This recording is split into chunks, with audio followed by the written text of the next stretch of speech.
দক্ষিণ এশিয়ার সবচেয়ে বড় সেতু এবার বাংলাদেশে। উন্নয়নের নতুন আলোর পথ দেখালো ডক্টর মোহাম্মদ ইউনূস। চলুন বিস্তারিত জেনে নেই।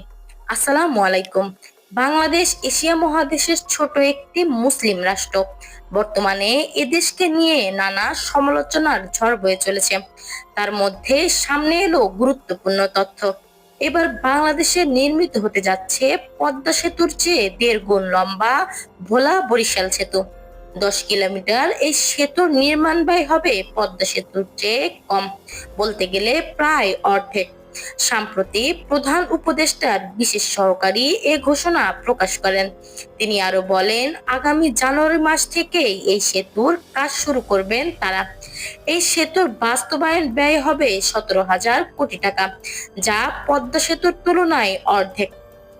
দেশে নানা কূটনীতির মাঝে যেন এ এক নতুন আশার আলো দেখালো ডক্টর মোহাম্মদ ইউনূস।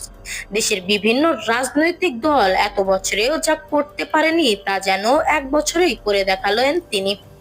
বাংলাদেশের উন্নয়নে নতুন আর কি কি যোগ হতে যাচ্ছে জানতে হলে আমাদের এই চ্যানেলটি সাবস্ক্রাইব করে পাশে থাকা বেল আইকনটি অন করে যাবেন। ধন্যবাদ সবাইকে।